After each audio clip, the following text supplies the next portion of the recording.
Vale, estupendo.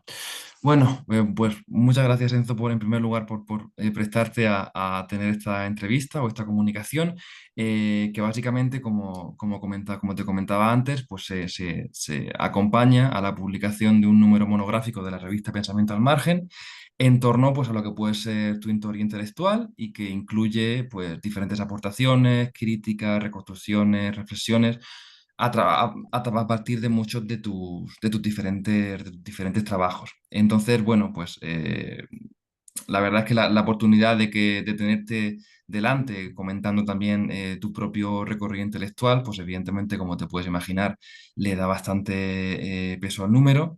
Y bueno, fundamentalmente, lo que me gustaría un poco para toma de contacto es preguntarte en el momento, sobre todo en tu proceso de formación como historiador, cuáles fueron tus fuentes, cuáles fueron tu metodología, digamos, cuáles fueron también tus motivaciones al iniciar tu propia formación, también en conexión con una cuestión que está muy de fondo en tu obra, y es la presencia de tu propia memoria personal, memoria particular o memoria histórica en tu trabajo historiográfico. Por ejemplo, al inicio de A Sangre y Fuego, que es un libro, la verdad es que tenemos bastante presente aquí en España, en la traducción que se publicó en la Universidad de Valencia.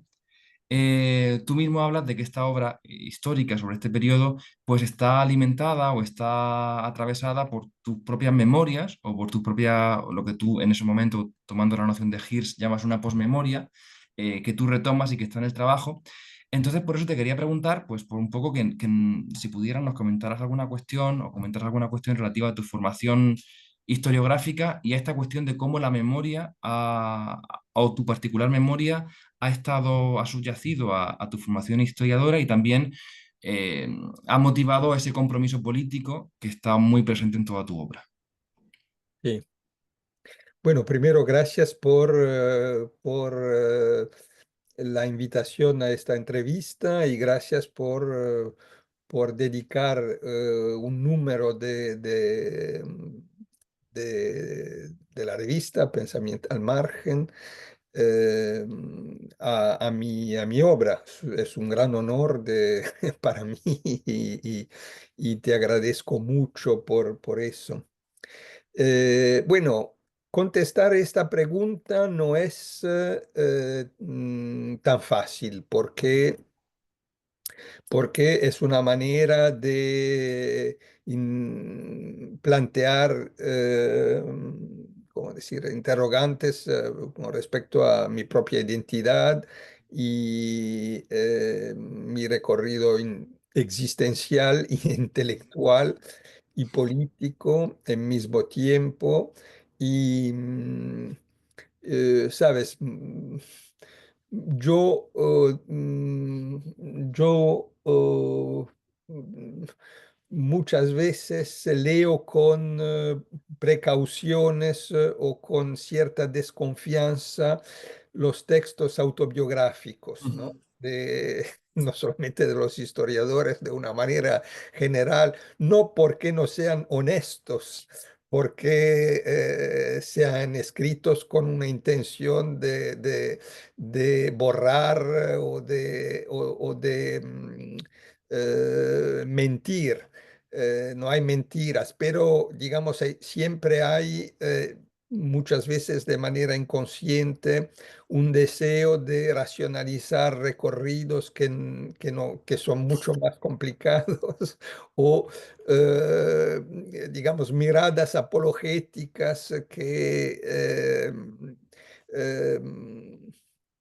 que se desvelan más tarde, ¿no?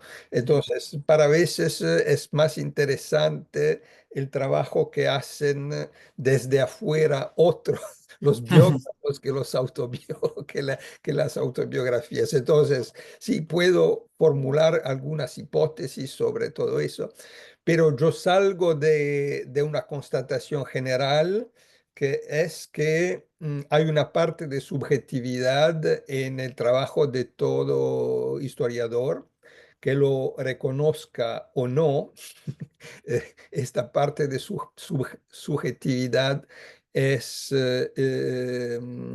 presente y es una subjetividad que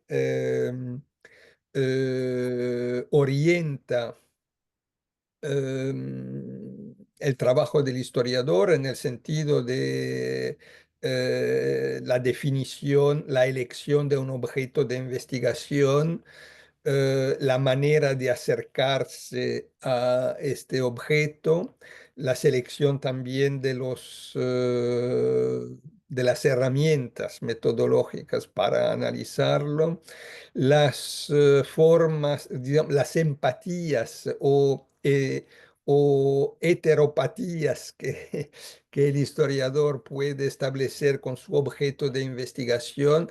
Todo eso es parte de la subjetividad del historiador.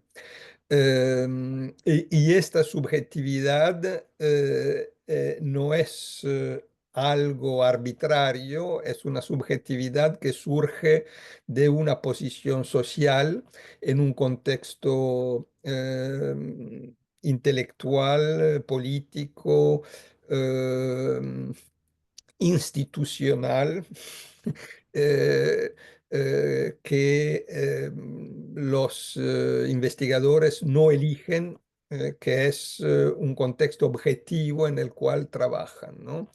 Entonces, yo creo que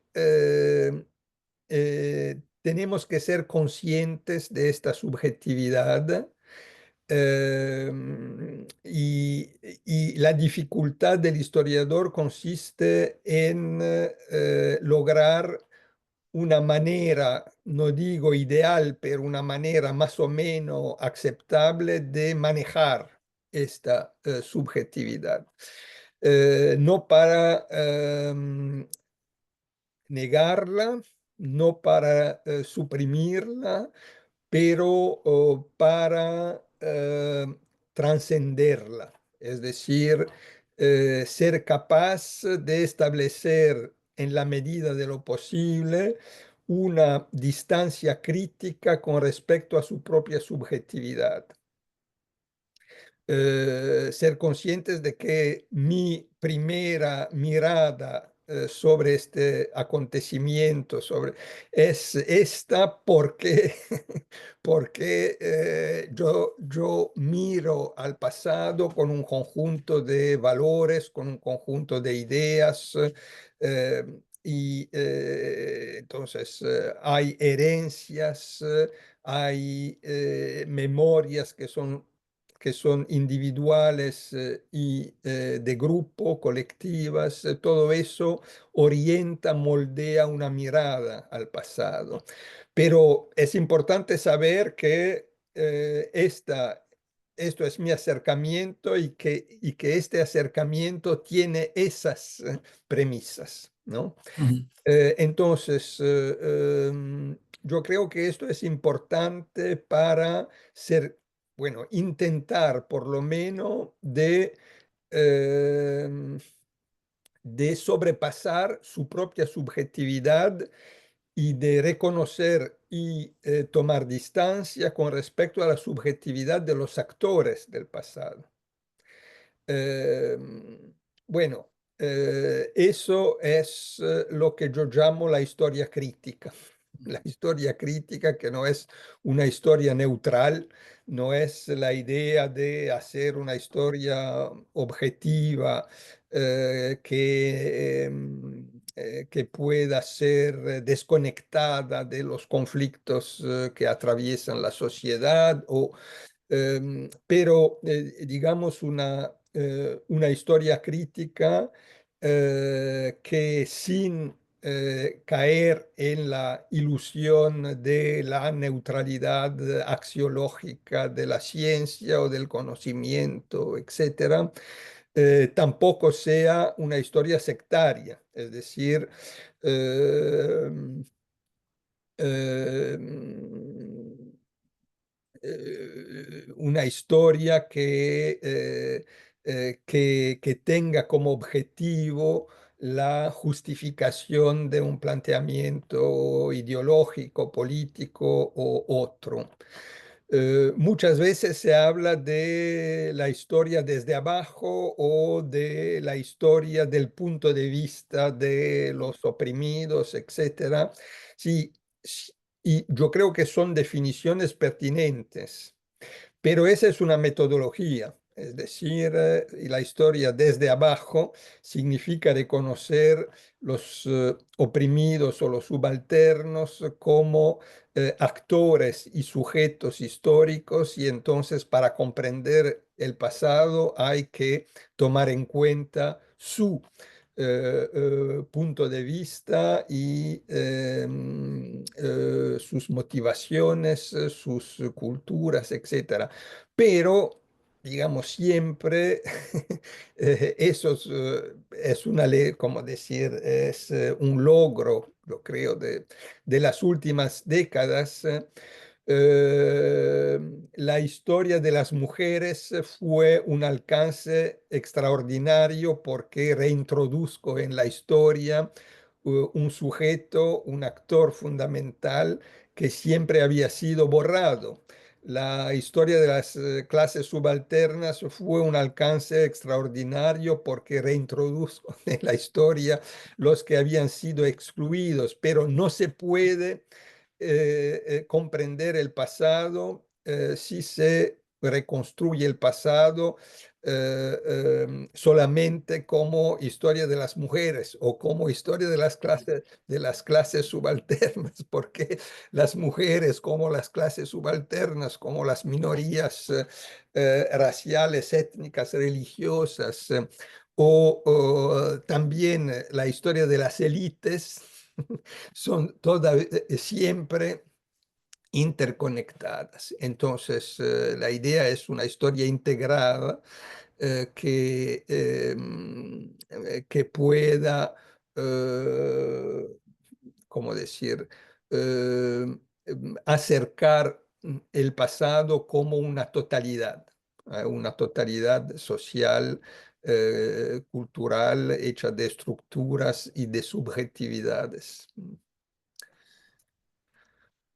Vale, estupendo. Un par de No, cuestiones a bueno, raíz de... que eso sin entrar en mi recorrido personal, Ujú. si quieres, podemos también Sí, no, hablar no, pero de esto, sirve pero de es punto una de partida. consideración general, digamos. Ujú. Sí, sirve de punto de partida perfectamente. Dos cuestiones diferentes al hilo de estas reflexiones. La primera me resulta muy, bueno, muy representativo cuando has aludido a la introducción necesaria de la subjetividad del historiador en el trabajo, que es una cosa que está muy presente en Pasados Singulares, que es un libro que se tradujo aquí a en España hace unos años. Esta cuestión de la posibilidad de manejar eh, esa subjetividad. Y además me parece el término muy interesante porque es manejar, no es dominar, no es totalmente controlar, sino simplemente intentar mantenerla de alguna manera, pues sin desembocar en una representación parcial del pasado. Entonces, esto, por ejemplo, me recuerda a una metáfora que tú has recuperado en muchos trabajos, que era esta reformulación de la fórmula que utilizaba Krakauer para definir al historiador. En su obra La historia de las últimas cosas antes de lo último, Krakauer aludía al historiador como un exiliado que lo que tenía que hacer era intentar viajar, ¿no? A través de ciertos procesos para intentar saber qué era vivir en otro contexto, ¿no? Como la metáfora del viaje. Y tú, en cambio, lo reformulabas en el contexto de finales del siglo XX, diciendo planteando que el historiador, más que intentar contactar con un pasado lejano, lo que tiene que hacer es intentar ponerlo a una mínima distancia para salvar la cierta especificidad de su relato. Entonces, a partir de aquí te plantearía, o me gustaría plantear la cuestión relativa a cuál es el rol o cuál es el papel del historiador frente a otras representaciones, bueno, divergentes del pasado. O lo que es lo mismo, si podemos seguir hablando o en qué medida podemos cuestionar esta idea de que el historiador en los debates públicos en relación a un evento, bueno, pues relativamente traumático o polémico, como puede ser el Holocausto, como puede ser la Guerra Civil Española, ¿en qué medida el historiador tiene o no la última palabra en esos debates, o qué papel o qué funcionalidad tiene que tener la historiografía en este tipo de debates? Asumiendo esta cuestión de la propia subjetividad del historiador, porque, por ejemplo, lo que hemos tenido en el contexto español, que es un poco el que, como sabes, más me toca cerca, en muchos debates historiográficos en torno a la guerra civil, era una especie como de juego de identidades entre la defensa de la objetividad o la objetividad como ideal regulativo del trabajo historiográfico y el monopolio, por así decirlo, del historiador en la representación del pasado. Lo que es lo mismo, como el historiador tiene un acceso crítico, metodológico a aquello que ha ocurrido, pues su voz tiene que escucharse o tiene que servir de criterio para depurar otras representaciones. Y me gustaría plantear o que nos que plantearas cuál es la tensión que se da, podemos decir, entre historia y memoria a partir de esta particular situación que tiene el historiador, en la que él está atravesado por memorias, pero que tiene que ser capaz de manejarlas. Esa por un lado, una cuestión, y luego otra cuestión que me traía a colación tus últimas reflexiones sobre la necesidad de complementar la historia desde abajo, la historia de las mujeres, la historia de las subalternidades con otras formas con otros relatos históricos o con historias de otros agentes históricos. Y era plantearte si esto tiene alguna relación con ese elemento que has criticado muchas veces en tus libros, y tiene que ver con la identificación, casi podríamos decir, en algunas perspectivas, del relato histórico con la historia de las víctimas, o con la víctima como este gran sujeto que se ha convertido en una figura cuyo relato hay que recuperar o que tiene que ser objeto de compasión, en tanto que tú has reivindicado en muchos textos la necesidad de ir más allá de una historia focalizada única y exclusivamente en las víctimas, porque tiene como consecuencia, pues, procesos de deshistorización y otro tipo de problemas. Así que bueno, si quieres comentar algo de esto para seguir hilando, pues perfecto. Sí, es complicado Mm, contestar porque hay un conjunto de preguntas que están entrelazadas, como se mm, dice, sí, conectadas. entrelazado, sí. Entonces, voy a intentar de separarlas para, Ujú, bueno, pudiéramos salir de la definición del historiador que sugiera a Krakauer y que mencionas en tu pregunta, ¿no? El historiador como el exilado que está de cierta manera eh, torn, como se ujú, dice, lacerado, ¿no? sí.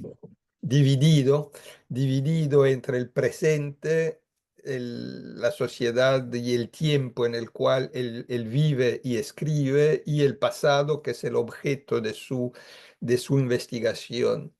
Y un exilado porque hace un viaje en el pasado, pero hace un viaje como un hombre o una mujer de su tiempo. Y entonces hay una mirada que es una mirada con ojos de otro tiempo, de otro contexto histórico y hay preguntas que se dirigen al pasado que son formuladas a partir de una sensibilidad, de un conocimiento y de un conjunto también de ideas y de valores que son las del mundo en el cual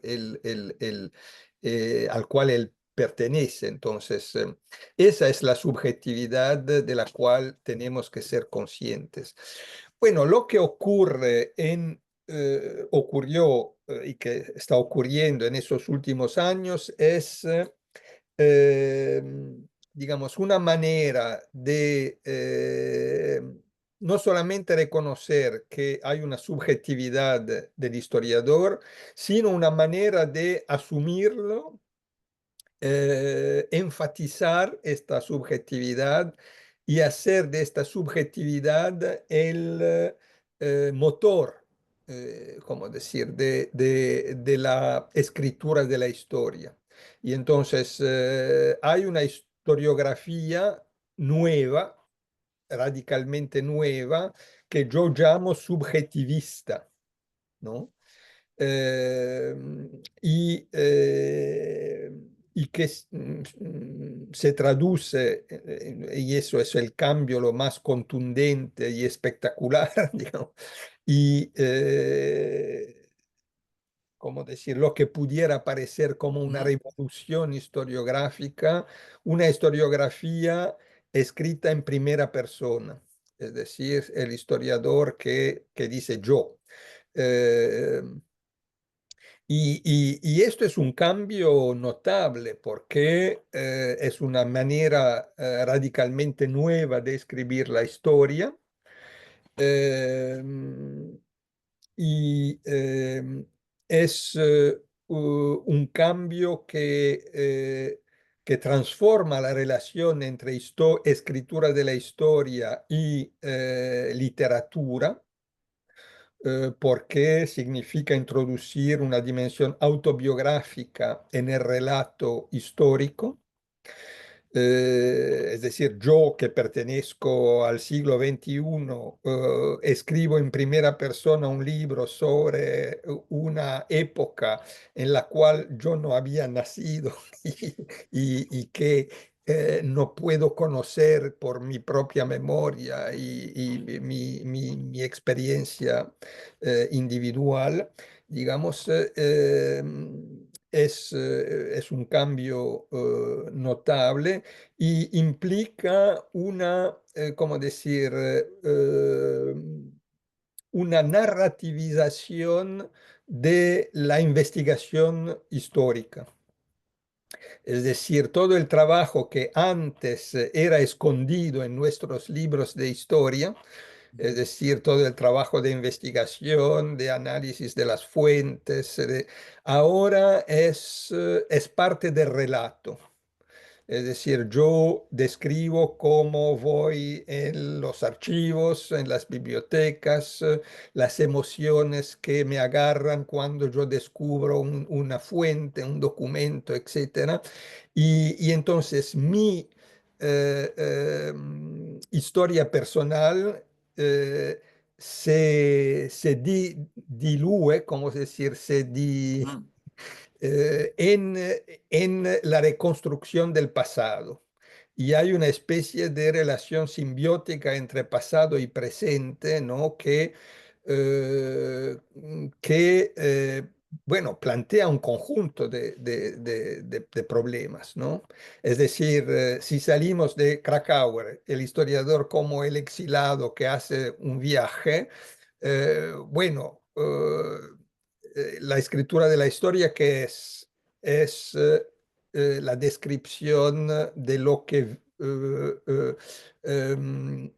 de este objeto de su viaje y lo que él comprendió, interpretó, o es la descripción del viaje.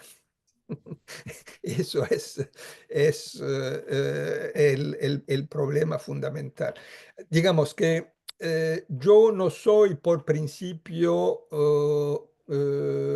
opuesto o contrario. No, no soy el guardiano del templo que dije, no, la historiografía tiene sus códigos que están establecidos, no acepto ningún cambio, ninguna. No, es una nueva corriente interesante, muy atractiva y seductora porque precisamente narrativiza el relato histórico y en algunos casos lo hace atractivos como una novela, ¿no? ujú, Pero, digamos, hay un problema fundamental porque la historia es un intento de contestar algunas preguntas fundamentales. Entonces, ¿qué ocurrió? ¿Qué pasó? ¿Cuándo? ¿Quién fueron los actores? ¿Por qué las cosas se producieron así? ¿Cuál es el sentido de esa experiencia histórica? ¿Cuál es el legado de esta? Eso era el papel del historiador y yo pienso que es todavía el papel del historiador. Y la relación con el presente es, bueno, qué relación las sociedades en las cuales vivimos se establece con su propio pasado pero hoy la nueva historiografía subjetivista contesta nuevas preguntas que son que son otras con respecto a las preguntas de la historiografía clásica o hasta ahora. Esas preguntas son: ¿quién soy yo? ¿Y cuál es mi propia identidad? ¿En qué medida el pasado me interpela, me interroga? ¿En qué medida el pasado me destabiliza o me ayuda a descubrirme o a viajar adentro de mi propia personalidad? Entonces, hay un desplazamiento epistemológico, es decir, el objeto del conocimiento no es más el pasado, sino el escritor mismo, ¿no?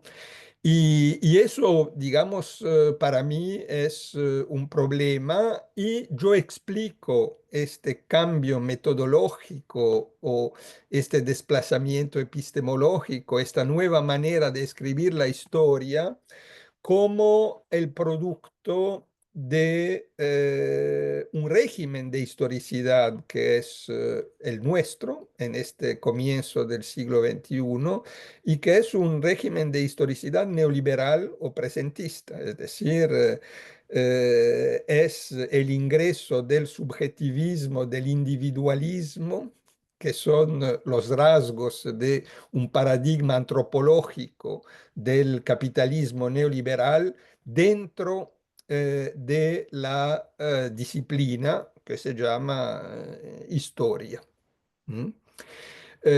Bueno, eso es el problema, y eso es la premisa para contestar a tu pregunta. Digamos, la historia no pertenece a los historiadores. Los historiadores tienen el papel, es su oficio de escribir la historia, pero la historia pertenece a todo el mundo. La historia no es monopolio de nadie, y entonces yo creo que la premisa fundamental para escribir la historia es ser conscientes de esta dimensión universal de la historia.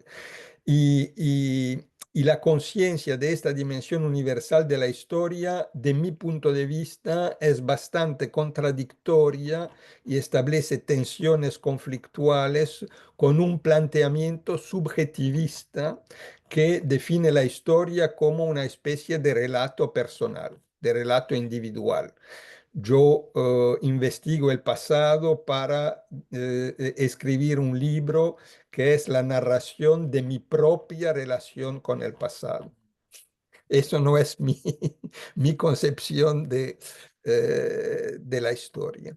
Y entonces, y eso es también una manera de explicar el papel de la memoria en la escritura de la historia, porque cierto, yo tengo una memoria y una posmemoria que son muy subjetivas, que son la memoria y la posmemoria de un italiano eh, que se formó en Italia, que se fue en Francia y después en Estados Unidos, que pertenece a una tradición de izquierda, que hizo ciertas experiencias, etcétera. Pero digamos, eso no es, no tiene nada de excepcional y tampoco de ejemplar.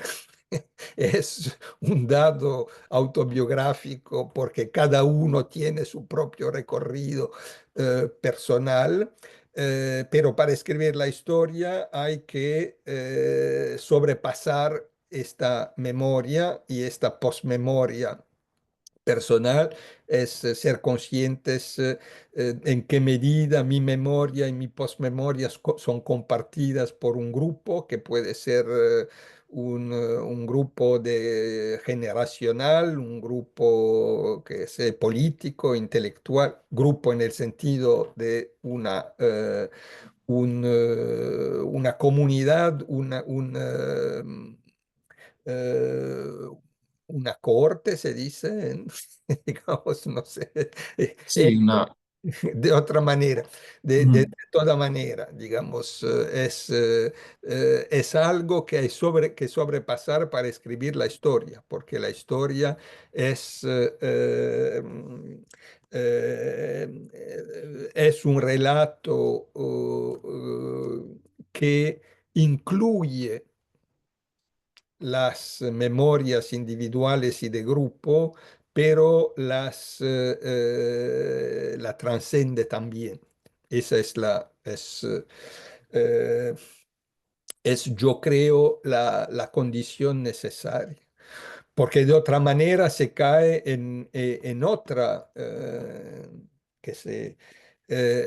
una forma que se teorizó de memorialización del pasado. Es decir, la verdad, eh, el, el- el núcleo auténtico de la experiencia histórica, eh,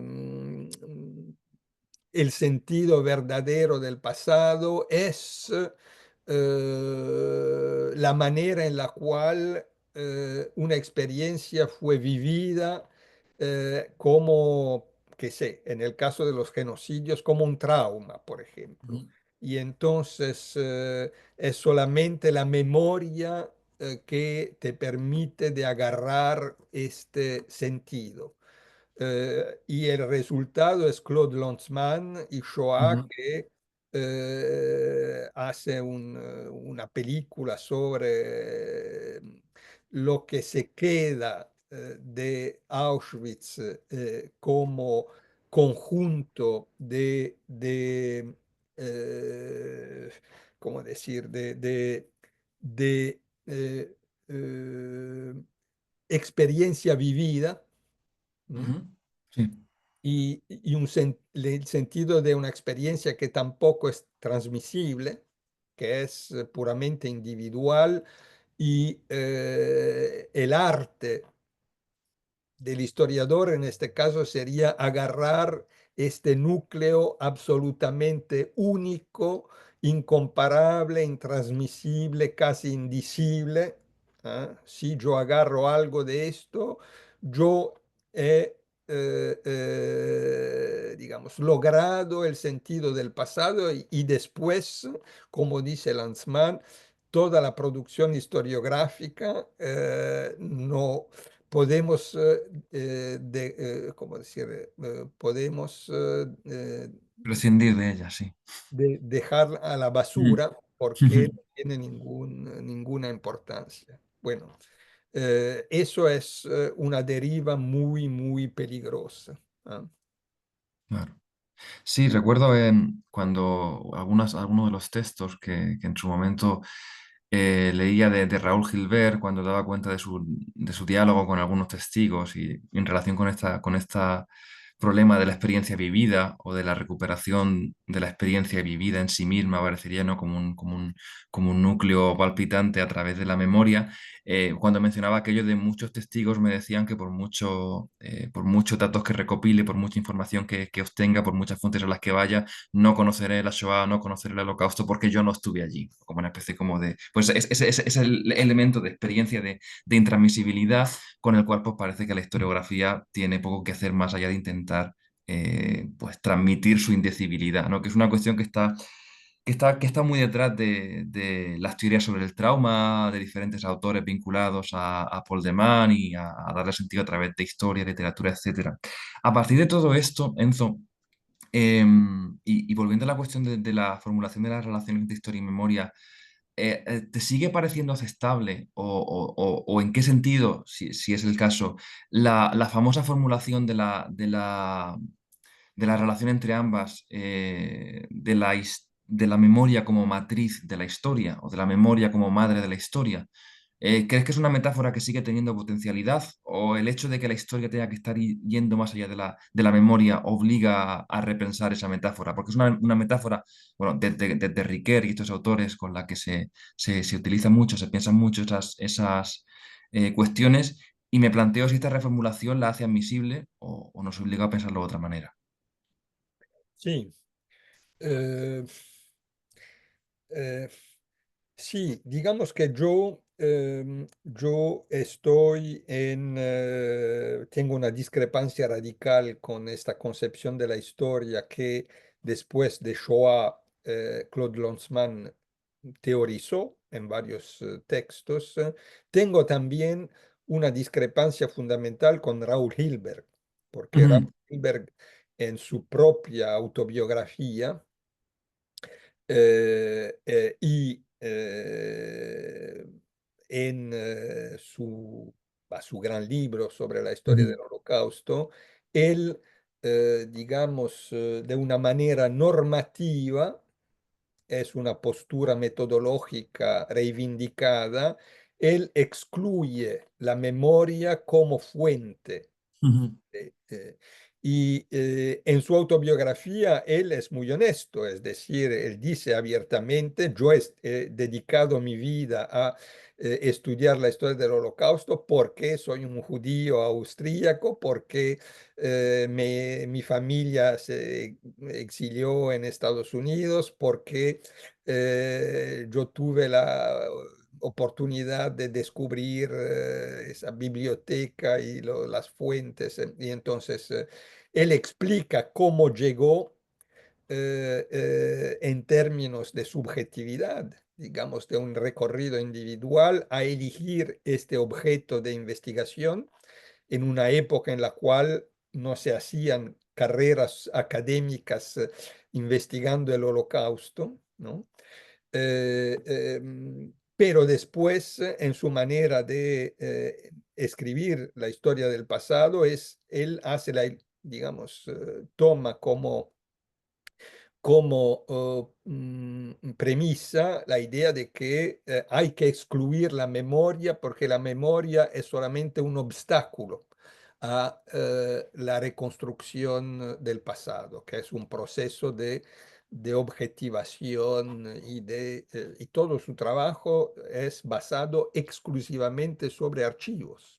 ujú, Y tampoco, digamos, hay un gran esfuerzo de contextualización, porque él ignora también la historiografía sobre el Holocausto. No hay ningún debate con otros historiadores del Holocausto para contestar sus interpretaciones o para explicar por qué su planteamiento, digamos, es una visión neopositivista radical. Sí, eh, y el neopositivismo radical puede ser, si manejado por, digamos, alguien que tiene la envergadura de Raúl Hilberg, puede lograr resultados notables. ujú, Pero, digamos, yo creo que hay toda una parte de ceguera en su libro que es precisamente el hecho de que la subjetividad de los actores es evacuada. Para comprender el holocausto hay que escribirlo desde el punto de vista como decir, de la burocracia y las fuentes son los verdugos, etc. Las víctimas son víctimas y son pasivas y son ujú, una especie de elemento, digamos, del paisaje completamente, ¿cómo decir? Frozen, congelado. congelado. Bueno, eso no es. Entonces, sí, yo comparto la definición de Paul Ricoeur, que dice la memoria es la matriz de la historia. Eh, pero esa definición no resuelve el problema. Esa definición, ¿cómo decir? Es el principio del problema. Y Paul Ricoeur, como filósofo, no se interesa para nada cuando le preguntan sobre el holocausto, por ejemplo, dice: "Va, yo no conozco la historiografía del holocausto", porque no es su preocupación la escritura de la historia. Su preocupación es una definición filosófica del concepto de historia y de memoria, punto. Yo no estoy satisfecho con este. Yo no soy un filósofo. Al mismo tiempo yo pienso que los historiadores tienen su propia filosofía, que sean conscientes o no de eso, es decir, lo que Foucault llamaba los epistemes, digamos, hay epistemas que son asumidos o que son inconscientes, pero hay una filosofía de la historia que los inspira y que los orienta. Yo creo que historia y memoria tienen el mismo objeto, que es el pasado. Y historia y memoria son dos maneras de elaborar el pasado. Y historia y memoria tienen, digamos, una relación simbiótica muy grande porque no hay historia sin memoria y no hay una memoria, como decir, distilada, una memoria químicamente pura. Hay una memoria que es un laberinto,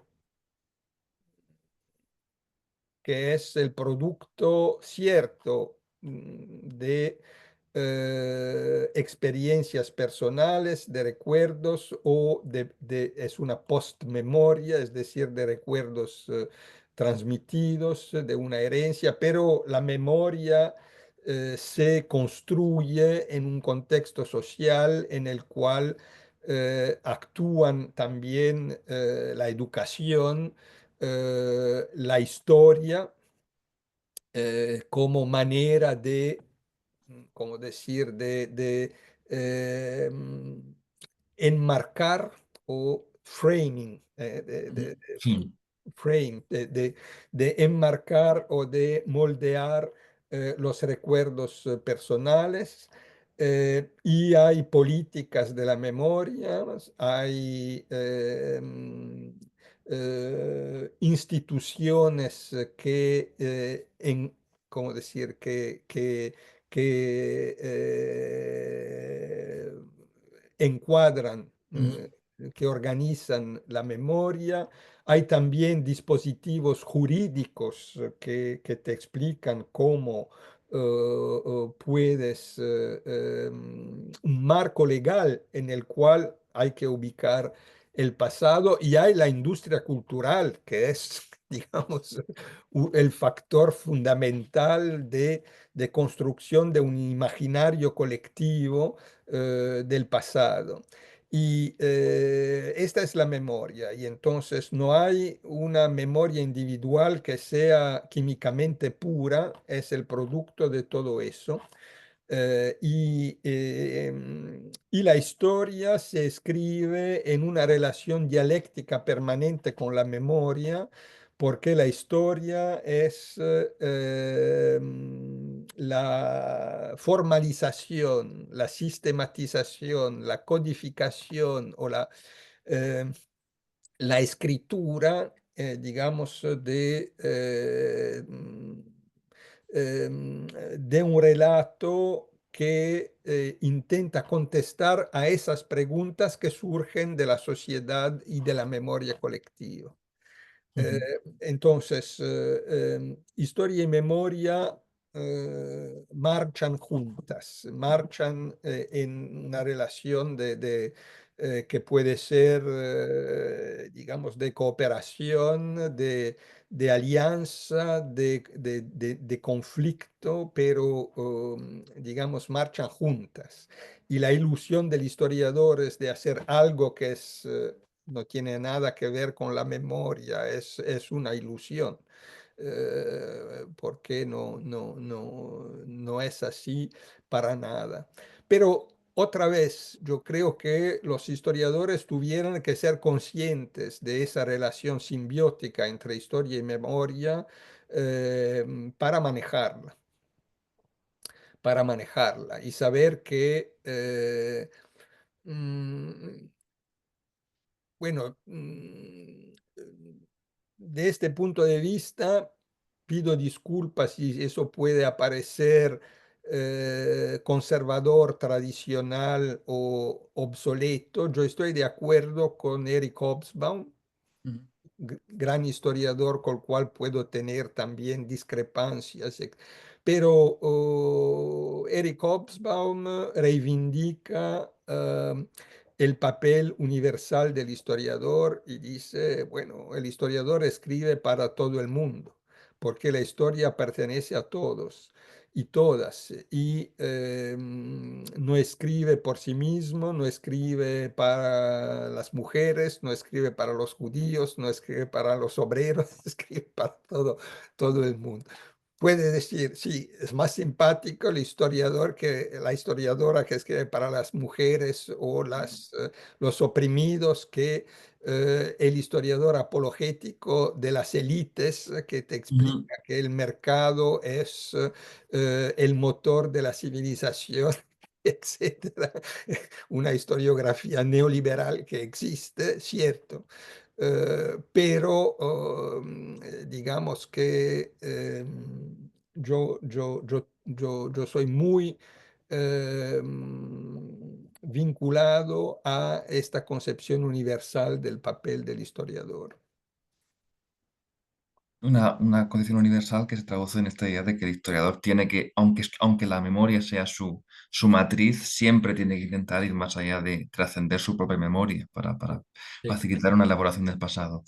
Y intentando ir un poco más allá de esto y en relación con una particular memoria o con una, podemos decir, una tradición de memoria, me gustaría volver a una noción que has mencionado anteriormente, cuando has vinculado las escrituras del yo con el nuevo régimen de historicidad. Bueno, me ha traído a la mente pues, un problema que se ha abordado en muchos de tus libros, como Melancolía de Izquierda, que tiene que ver con esta cuestión del fin del régimen de historicidad moderno o el fin del régimen de historicidad que había pivotado o que había regido el siglo XX y con el establecimiento del presentismo o del régimen de historicidad neoliberal, etcétera. En este marco en el que tú, por ejemplo, como digo, en Melancolía de la Izquierda, haces un recorrido sobre la génesis del nuevo régimen de historicidad bueno, utilizando categorías coselequianas o también con áreas de familia a otros autores como Jameson o Bookmore, pues mencionas esta cuestión del fin de las utopías y de la aparición pues, de una nueva forma de gestionar el tiempo, podemos decir. En ese contexto de imposición o de extensión del modelo neoliberal, de alguna manera hay una tendencia, veo en tu obra, a reivindicar o a reclamar la tradición, podemos decir, de la memoria de la izquierda o la tradición de la revolución de la izquierda o de la revolución fracasada de la izquierda. Entonces, yo quería preguntar cuál es la potencialidad de dicha memoria fracasada en el contexto historiográfico y en el contexto de la esfera pública contemporánea. Sí, eh, bueno, Melancolía de Izquierda es un libro que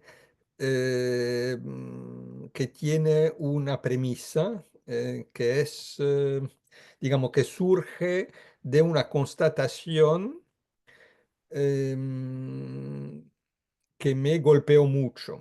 Es decir, todos los movimientos sociales, políticos, culturales, digamos, alternativos, y también en algunos casos verdaderas revoluciones que aparecieron en el siglo XXI, todos esos movimientos no pueden reivindicar ninguna herencia del pasado.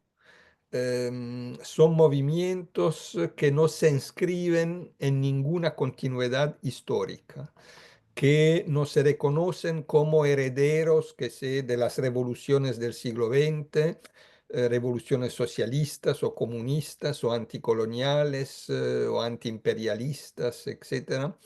No se reivindican de una ideología particular, y no encarnan ninguna Ujú, memoria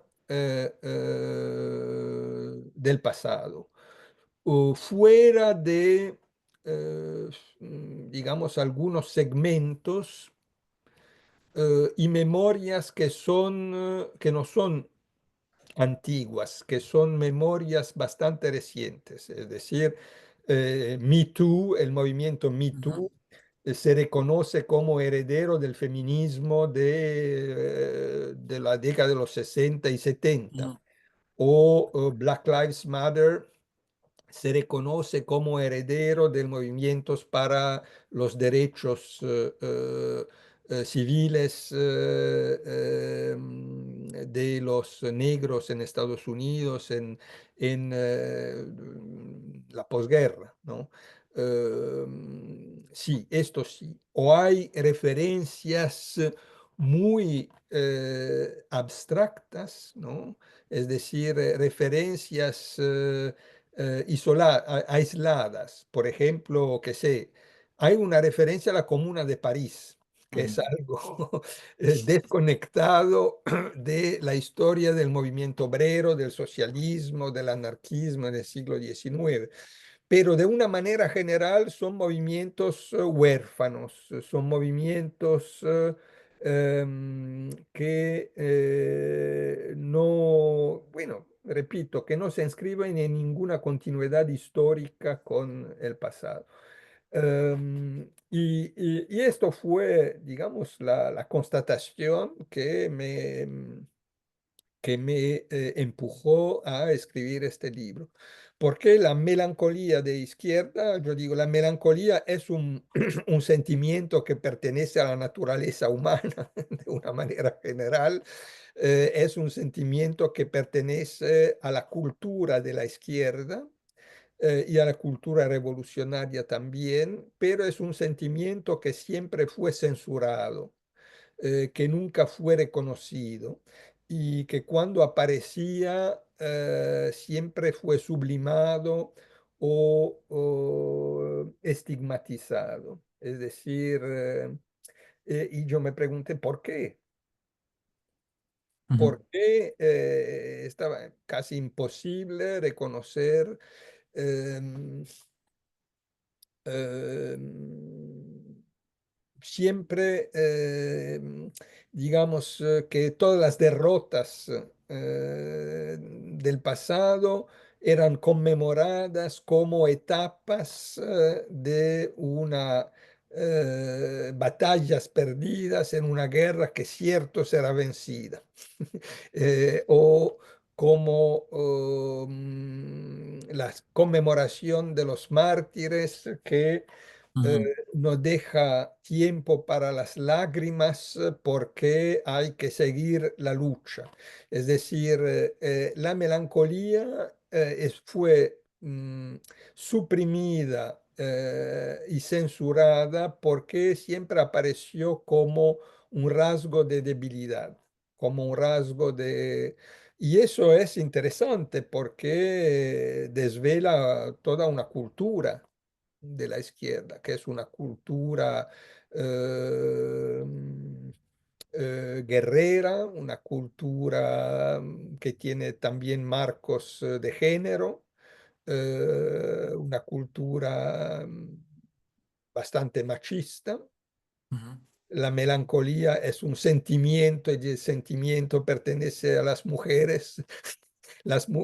Esta división, el corazón y el sentimiento es ujú, femenino, la virilidad es eh, energética, combatiente y heroica, ¿no? Eso son estereotipos de género heredados del pasado que afectaron también una cultura de izquierda. Entonces, eh, sabes, en mi ujú, libro yo he incluido esta pintura del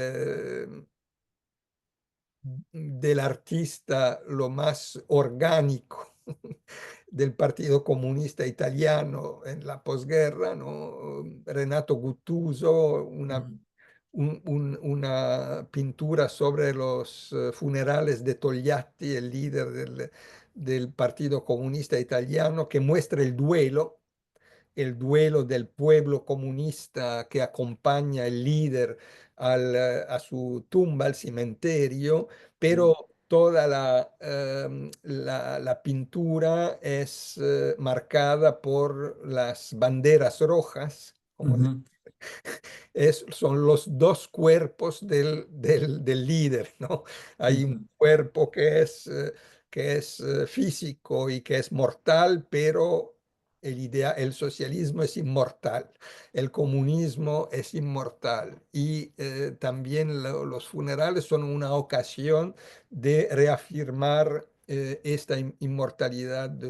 Y entonces hay una sublimación del duelo y de la melancolía que se expresa en la fenomenología misma del duelo de izquierda. Entonces, después del 1989, de la caída del muro de Berlín, de la toma de conciencia de que las revoluciones del siglo XX habían sido derrotadas y que el capitalismo había vencido, una secuencia histórica por lo menos, en ujú, aquel momento el mecanismo tradicional de sublimación de la melancolía no funcionaba más.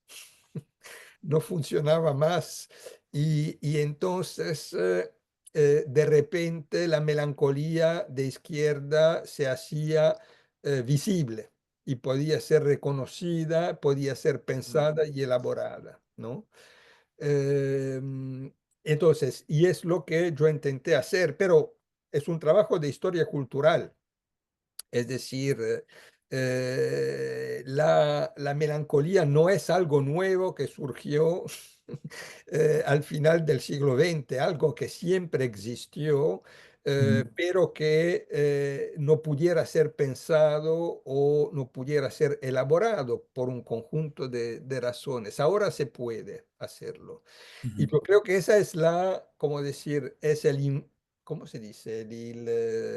Una manera de involucrar ujú, emocionalmente un trabajo de elaboración del pasado ujú, que es necesario porque esos movimientos de los cuales hablaba, que son huérfanos, que no tienen padres, que no tienen memoria, son movimientos muy creativos porque precisamente tienen que inventar todo.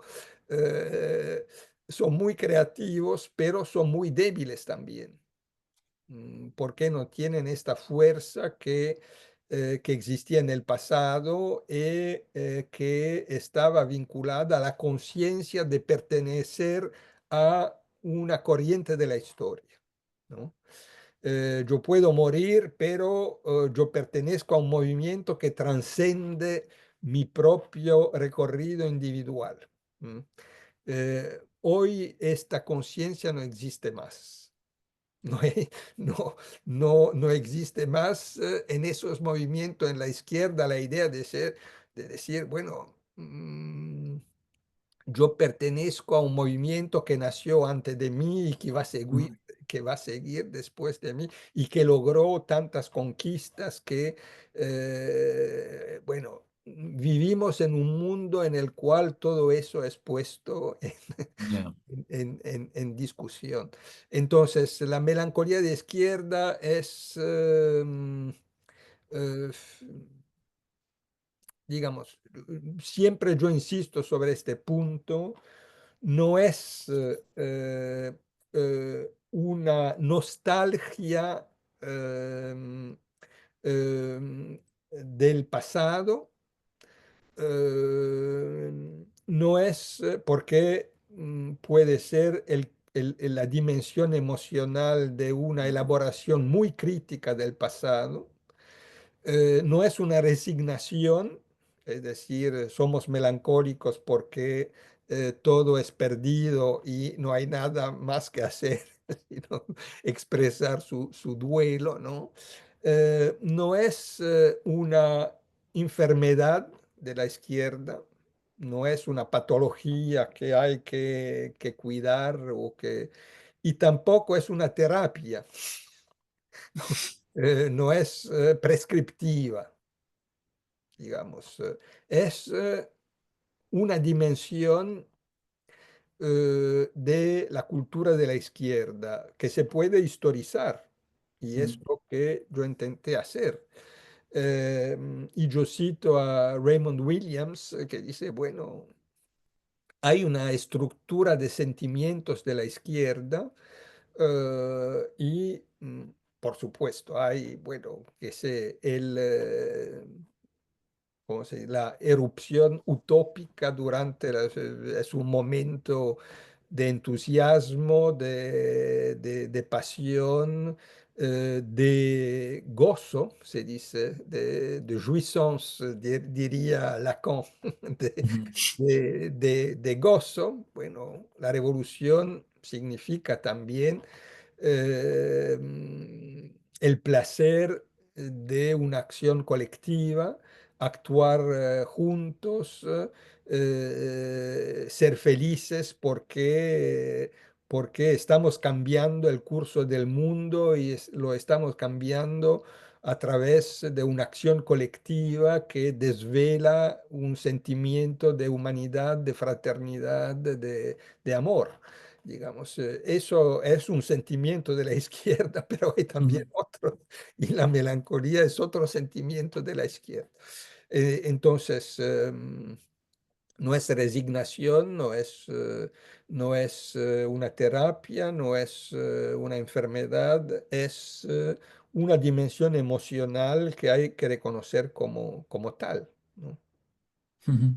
¿Y qué papel juega? Porque en ese recorrido que haces a través de bueno, de la historia cultural en torno a la melancolía, retomas las diferentes definiciones clásicas que se han dado de la melancolía en diferentes periodos y haces énfasis en un momento determinado en la necesidad de trascender, digamos, el modelo freudiano que establece en Duelo y en Melancolía, aquel ensayo, pues casi diría una caracterización dicotómica del duelo y la melancolía, ¿no? El duelo es una forma con el tiempo, con un proceso terapéutico de superar una pérdida histórica y la melancolía es todo lo contrario e implica una serie de reacción patológica y que hace que la pérdida se convierta en inherente al sujeto, etcétera, etcétera. Entonces, tú reclamas ir más allá del modelo freudiano a la hora de aplicar la noción de melancolía y recuperar bueno, la lectura de la melancolía de Benjamin. Y te quería preguntar por esto porque tú mismo reconoces que es radicalmente, bueno, que hay mucha ambivalencia en cómo Benjamin piensa la melancolía, en el hecho de que él, en algunos sentidos o en algunos textos, como el link melancolía, es muy crítico, pero luego rastreando otros planteamientos, como en el origen del Trauerspiel alemán o en sus teorías sobre el concepto de historia, parece haber una idea de melancolía algo diferente. Entonces era por si podías arrojar luz sobre esto, porque es un tema que me parece muy interesante.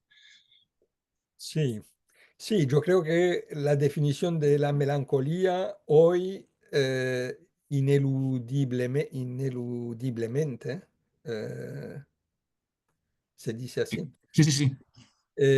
integra el psicoanálisis. Ujú. Entonces hay una definición freudiana de la melancolía que es parte de esta definición y que es también la conceptualización de una idea de melancolía que nació en el Renacimiento, ¿no? Es muy, muy lejas, ¿no? Pero sí, yo me destaco de una concepción puramente psicoanalítica de la melancolía, porque según Freud, la melancolía es precisamente una patología. La melancolía es un duelo inacabado, imposible, es un duelo que se transforma en una especie de prisión en la cual el sujeto melancólico está encerrado y una prisión de la cual él no quiere salir porque de cierta manera goza de su propio sufrimiento, porque no quiere destacarse del objeto de amor perdido, ¿no?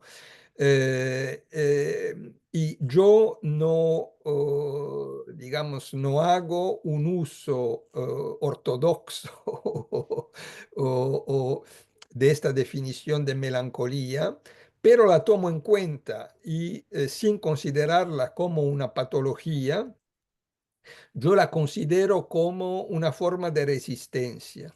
Es decir, un duelo acabado y exitoso implica destacarse del objeto de amor perdido, identificar otro nuevo objeto de identificación, digamos, de las propias energías libidinales. Ujú, Y en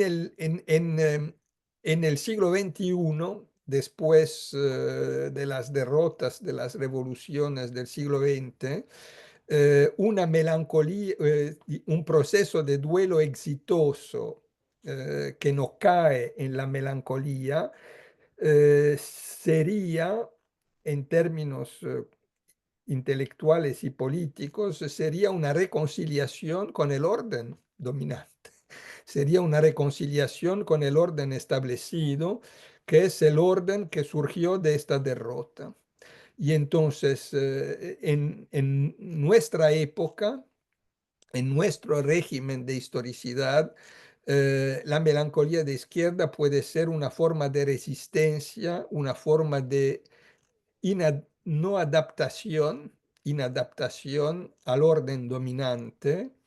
Y el problema es que hay que hacer de esta melancolía no como decir, un trabajo nostálgico de idealización del pasado, lo que sería políticamente catastrófico, yo creo, porque los modelos del pasado fracasaron y no son pertinentes para el mundo en el cual vivimos, pero es una manera de también elaborar la herencia del pasado, porque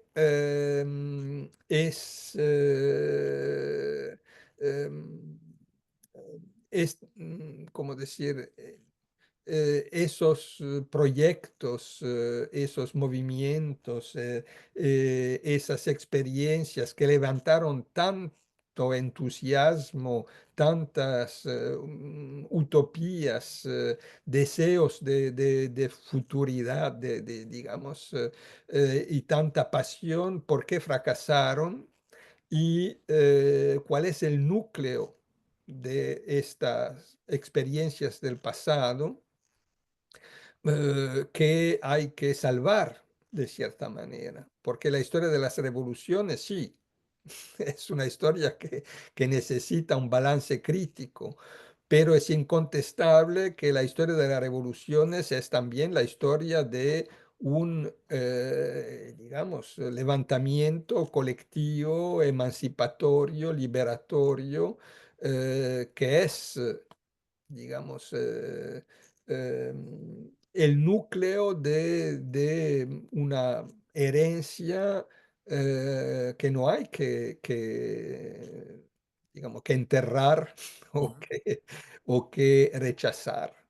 Eh, de este punto de vista, yo creo que la melancolía de izquierda puede ser fructuosa, eh, pero otra vez concebida en términos eh, políticos y culturales y no en términos puramente terapéuticos. Ujú, No, no he escrito este libro adoptando la postura del analista, ¿ah? ujú. Tampoco del analista freudiano.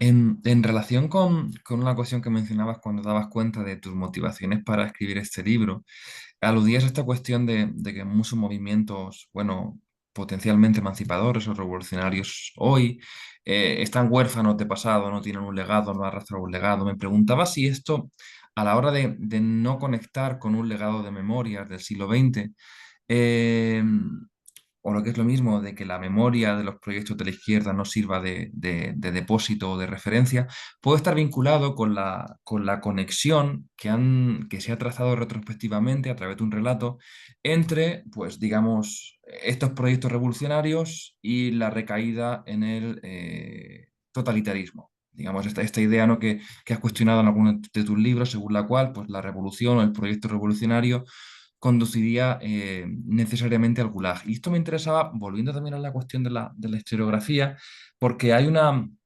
bueno, una historiografía, no sé si llamarla apologética, pero por lo menos una historiografía conservadora, que ha establecido este vínculo, que ha hecho una lectura de, digamos, por ejemplo, la historia del comunismo en el siglo XX, trazando una especie como de teleología, por la cual pues conducía en última instancia, de forma casi diríamos necesaria, al totalitarismo. Y bueno, me preguntaba cuál es tu consideración sobre esta cuestión, o sea, si verdaderamente crees que la historiografía, que cierta historiografía ha sido el responsable de esta conexión, y, y también sobre si consideras que esto puede estar detrás de esa carencia de pasado de estos movimientos revolucionarios de principios de siglo. Y bueno, yo intenté reconstruir la historia de la idea de totalitarismo para mostrar, bueno, su complejidad, su riqueza y también su dimensión ideológica muy, muy grande, muy fuerte. Y yo rechazo el concepto de totalitarismo en, digamos, eh, como lugar común, digamos, en su sentido común. Cuando se habla de totalitarismo, eh, eh, el sentido implícito del concepto es que la extrema izquierda y la extrema derecha son equivalentes, que fascismo y comunismo son la misma cosa, son dos caras de un mismo fenómeno que apareció en el siglo XX, etcétera. Yo no comparto esta idea. Yo creo que una inteligibilidad histórica del siglo XX implica distinguir fascismo y comunismo. Y yo creo que sí hay una em, causalidad que no es determinista, pero una causalidad que se puede dibujar y que implica una consecuencialidad, se Ujú, dice, coherente entre la ideología nazi y el holocausto, por ejemplo, o entre la ideología racista y el colonialismo y los genocidios coloniales. No creo se pueda decir lo mismo del marxismo o del comunismo como ideologías y el Gulag. ujú, No creo que se pueda establecer una causalidad entre las dos. No digo determinista, pero una causalidad o una consecuencialidad o una linealidad coherente. No lo creo. Creo que hay una discrepancia radical entre el marxismo y el comunismo como visión del mundo, como ideología, como teoría y el gulag o el totalitarismo soviético. Pero, digamos, dicho eso, no se puede, ¿cómo decir?, eludir la pregunta de cuál es la relación que hay entre marxismo, comunismo y Gulag. ¿Por qué hay una relación entre esos que es objetivamente incontestable? Y Entonces, una de las, digamos, premisas de la melancolía de izquierda es precisamente esa. Es decir, hace un siglo o un poco más de un siglo, Rosa Luxemburgo lanzó su eslogan durante la Gran Guerra, diciendo socialismo o barbarie. Y el socialismo aparecía como la alternativa a la barbarie. Bueno, un siglo después hay que hacer la constatación de que el socialismo se volvió en una cara de la barbarie. Ujú, Eso es un dado que, digamos, no se puede pensar el socialismo o pensar el comunismo en el siglo XXI como si el Gulag no había existido o como si no había hecho eh, Camboya, por ejemplo. ujú, Bueno, ujú, eso es un hecho. Y eso explica también eh, esa incapacidad de la izquierda en el siglo XXI a proyectarse hacia el futuro, lo que siempre fue un papel de la izquierda. Después de la Revolución Francesa, la izquierda era una idea de futuro, era un proyecto para el futuro, cambiar el mundo porque tenemos las claves para la emancipación y para otro mundo. Hoy la izquierda se funda sobre el miedo, sobre la conciencia de que vivimos en una civilización que nos está empujando hacia la catástrofe social, humana, ecológica y lo que quieres, pero esa es una conciencia muy profunda y muy compartida, pero no hay una idea de futuro. Esa es una gran diferencia con respecto al pasado. Entonces, la idea de totalitarismo eh, problematizada y transformada en concepto crítico, yo creo que tiene su pertinencia. El siglo XX es el siglo en el cual aparecieron nuevas formas de dominación, de poder, fundadas sobre la violencia, una violencia sin límites, extremas, que son distintas con respecto a las formas de tiranía, de dictadura, de despotismo, de absolutismo del pasado, que tienen relaciones de continuidad, que tienen, digamos, un vínculo genealógico con esas formas de dominación del pasado, pero son nuevas, son distintas, son cualitativamente distintas. El fascismo no es la contrarrevolución del siglo XIX. Es otra cosa. Y el estalinismo es una invención del siglo XX que no tiene, digamos, antecedentes. Sí, puedes decir, si te vas a leer algunos textos del socialismo utópico del siglo XIX y Cabé, el viaje en Icarí, etc. Sí, puede decir, dibuja un modelo de sociedad muy autoritario, disciplinado, pero bueno, digamos, sí, todo desde este punto de vista, todo tiene ancestros, pero el estalinismo no tiene ancestros, ujú. por lo menos no como el fascismo. Eh, el totalitarismo merece una investigación profunda. Es un concepto que se puede discutir, que tiene sus también potencialidades hermenéuticas, pero el totalitarismo como definido como concepto dominante y como en el sentido común, el totalitarismo, cómo fue teorizado por la ciencia política y por la historiografía conservadora, es algo que no es una clave para comprender el pasado, es una clave para mistificar el pasado. Ujú. Muy bien, bueno, una última cuestión en relación con esto, si te parece bien. Estabas tratando la cuestión de, bueno, de la situación de la izquierda hoy y esta ausencia generalizada de futuro, que está evidentemente vinculada con la crisis de la utopía o con el fin de las utopías.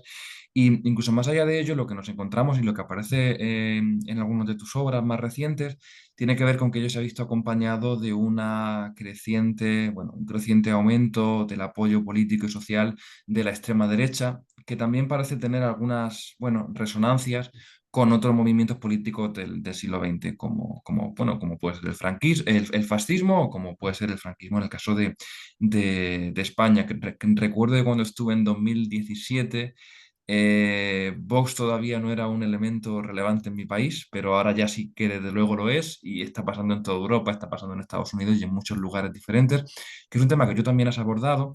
Entonces, pues me gustaría plantearte sobre la posibilidad de establecer genealogías conceptuales o históricas entre siglo XX y lo que llamamos de XXI y en qué medida categorías como fascismo pueden ser aplicables o pueden iluminar pues, o ayudarnos a entender lo que está ocurriendo ahora con estos movimientos, o si tenemos que utilizar otra nomenclatura radicalmente diferente para dada bueno, su carácter innovador y específico.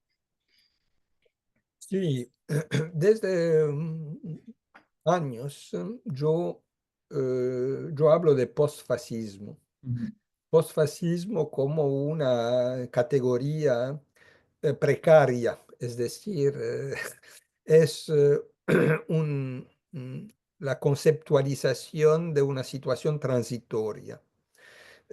Posfascismo porque esta nueva ola global de la extrema izquierda, de la izquierda radical, ocurre después de décadas del fascismo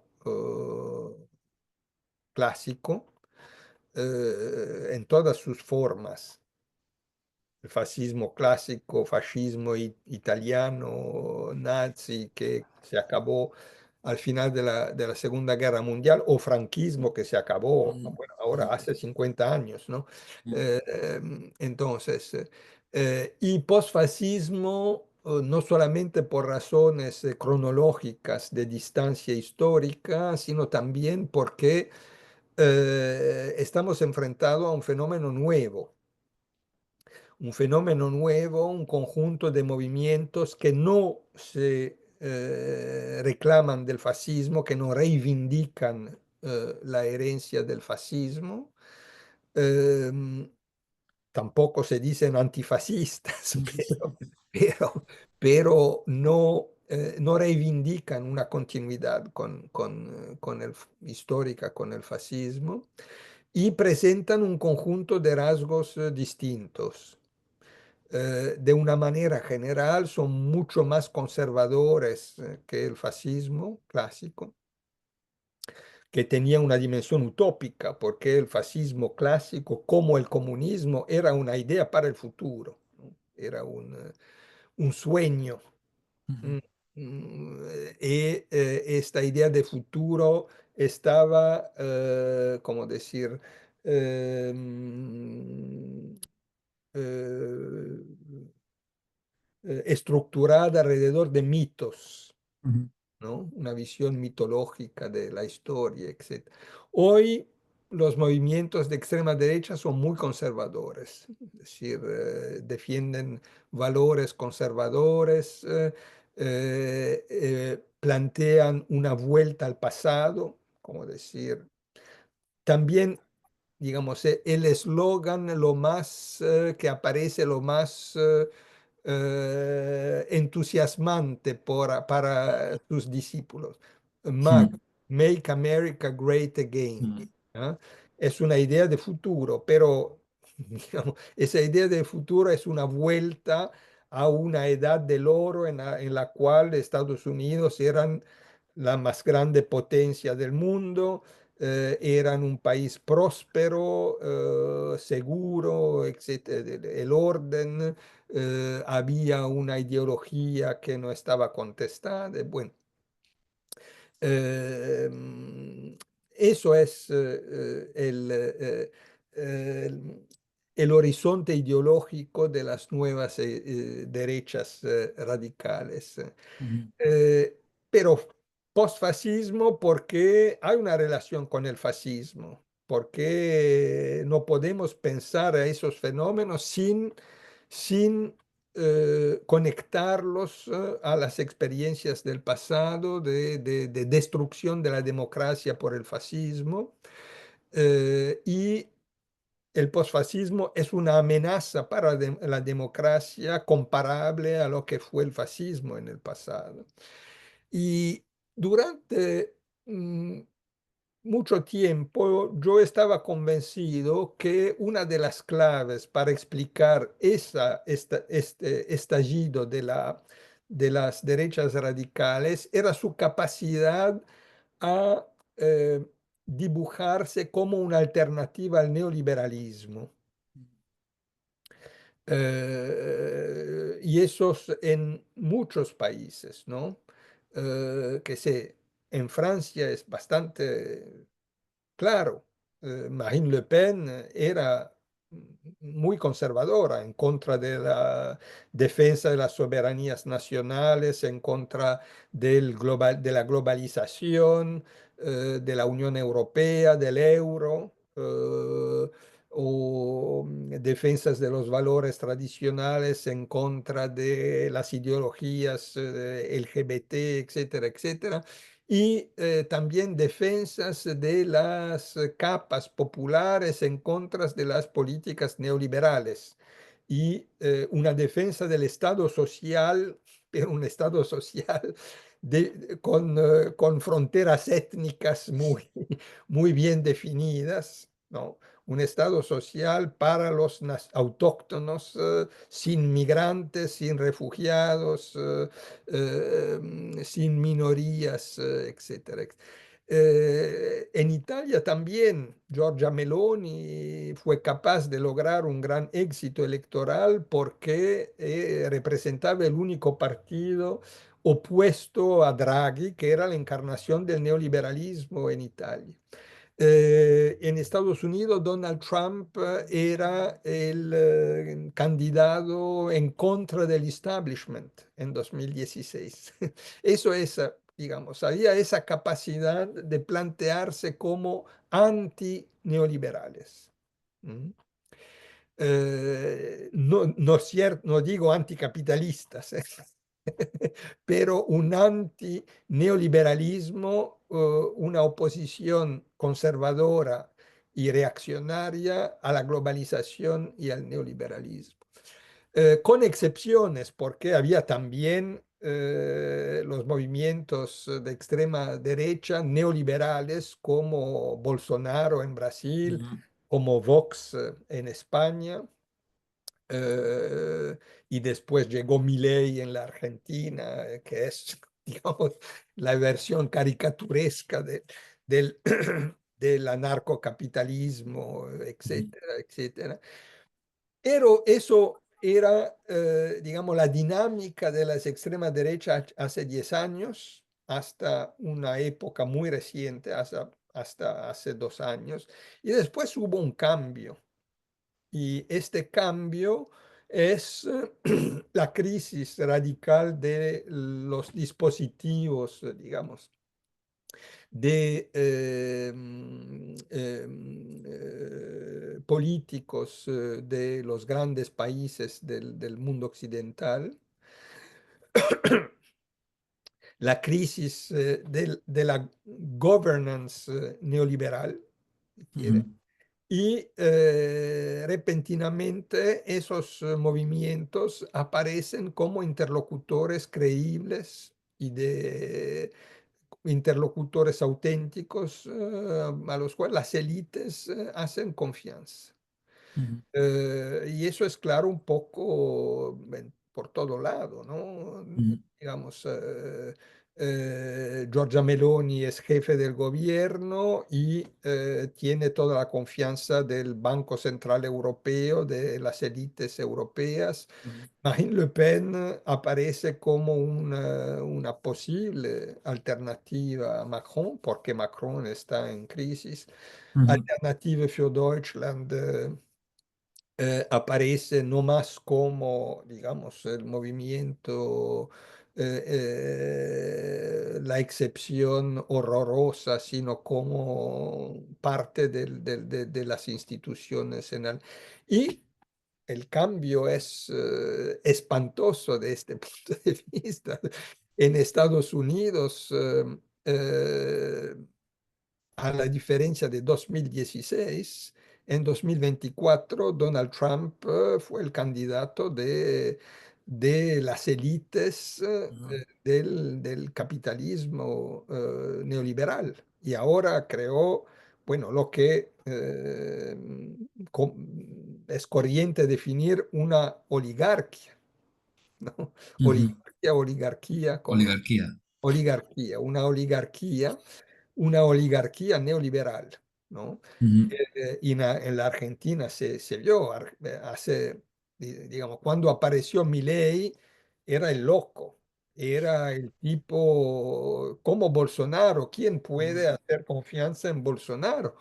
Un personaje absolutamente, bueno, ridículo, que no tiene ningún proyecto, ninguna idea que sean concretamente actual. Bueno, ahora Milei ganó las elecciones y empezó a ser, casi a aparecer como un modelo para Trump. Y de este punto de vista, la analogía con el ujú, fascismo clásico, digamos, se hace muy fuerte porque el fascismo clásico llegó al poder con el apoyo de las élites económicas, bueno, en Italia es el rey que ujú, otorgó, ujú, digamos, claro. poder. Pero después de que las grandes élites industriales y financieras aceptaron la opción de Mussolini, había la gran propiedad fondiaria que apoyó el fascismo. En Alemania es lo mismo, después de 3 años de parálisis de Weimar, las élites soportaron la opción de Hitler para que tenían miedos del comunismo. En Francia, en España, todas las capas económicas dirigentes soportaron al golpe de Ujú, Franco. Digamos, la analogía histórica ujú, aparece pertinente y esta nueva izquierda toma rasgos fascistas aún más claros con medidas y cambios autoritarios digamos, que son una puesta en cuestión del marco institucional de la democracia liberal. ujú, En Estados Unidos esto es muy claro hoy, ¿ah? Eh, y en un conjunto de otros países también, digamos, sí.